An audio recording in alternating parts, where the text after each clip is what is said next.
Skin burn का सबसे ज्यादा कॉमन वजह तो है अगर हमें आउटडोर्स रहना पड़ गया किसी भी वजह से ज्यादा टाइम के लिए, may be 1 hours, 2 hours, 3 hours, तो रह सकता है।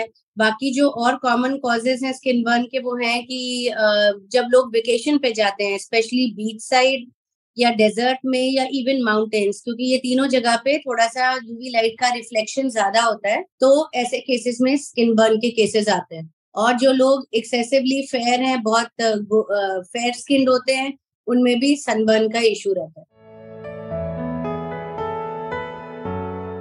ये 4 टाइप्स का होता है। एक तो सुपरफिशियल स्किन बर्न है जो सबसे कॉमनेस्ट रहता है। उसमें तो बस ऊपर की लेयर पे ही थोड़ा सा इफेक्ट आता है और वो बहुत जल्दी within a week, within 3-4 days to a week settle हो जाता है। सेकेंड डिग्री में थोड़ा सा 2 लेयर की स्किन इन्वॉल्व होती है, मतलब upper most epidermis and dermis.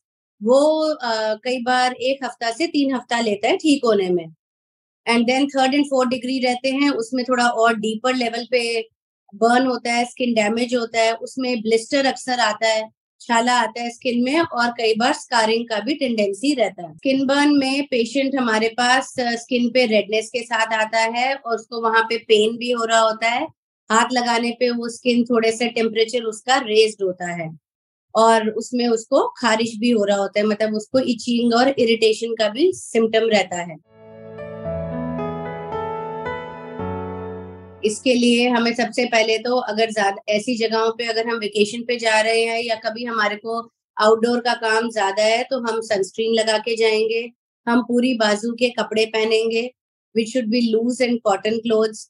फिर हमें protective eyewear in the form of good quality shades, and अगर प्रोटेक्टिव कैप या हैट भी डाल लें या फेस को एडिशनली मास्क या किसी चीज से कवर कर लें तो वो बेटर है। हम एशियन स्किन में हमारे को मिनिमम SPF 30 से 50 तक हमें यूज करना चाहिए। बहुत ज्यादा 75-80 का रिक्वायरमेंट नहीं रहता है। दूसरा, जेल बेस्ड सनस्क्रीन हमारे कंट्री के क्लाइमेट के लिए बेस्ट रहेंगे, क्योंकि अगर हम क्रीम फॉर्म लेते हैं तो वो गर्मी में थोड़ा सा ऑयली और स्टिकी हो जाता है, तो gel based would be best. And एक ब्रॉड स्पेक्ट्रम वर्ड आपको उसके लेबल पे चेक करना है, क्योंकि ब्रॉड स्पेक्ट्रम में वो UVA और UVB दोनों को कवर करेगा। तो ये 3 चीजें हैं, अगर ये देख ली जाए तो ये हर कैटेगरी के पेशेंट को सूट करेगा।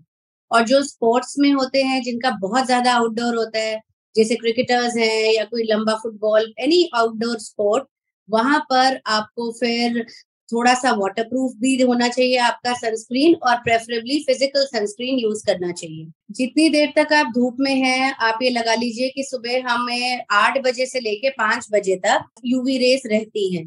तो उसमें जब आपका एक्सपोजर है, जितनी देर का एक्सपोजर, अगर 1 और 2 आवर्स का एक्सपोजर है तो आप धूप में जाने से आधा घंटा पहले लगाएं। 2 घंटे, 2.5 घंटे हर सनस्क्रीन आपको प्रोटेक्ट कर सकता है।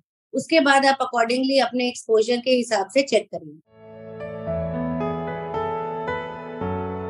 हमारे पास जो पेशेंट आता है हम उसको क्रीम्स देते हैं, हम उसको जो एक स्टेरॉइड और मॉइस्चराइजिंग क्रीम का मिक्सचर देते हैं, वो पेशेंट को कुछ देर के लिए लगाना होता है, और एंटी एलर्जिक टैबलेट्स देते हैं। और अगर उसमें इन्फेक्शन के साइंस हैं तो हम उसमें थोड़ी देर के लिए शॉर्ट कोर्स ऑफ एंटीबायोटिक भी डालते हैं। पेशेंट को अपने आप नहीं ट्रीटमेंट करना चाहिए। कई बार पेशेंट ना डायरेक्टली बहुत सारा एलोवेरा या कैलामाइन लगा लेते हैं जो और ड्राई और इरिटेट करता है। कई बार और कोई होम रेमेडीज करने लग जाते हैं, वो नहीं। बर्फ भी डायरेक्टली सनबर्न वाले स्किन को डायरेक्टली बर्फ से भी नहीं रगड़ना चाहिए, वो भी नुकसान कर सकती है, क्योंकि उस समय स्किन बहुत सेंसिटिव होता है।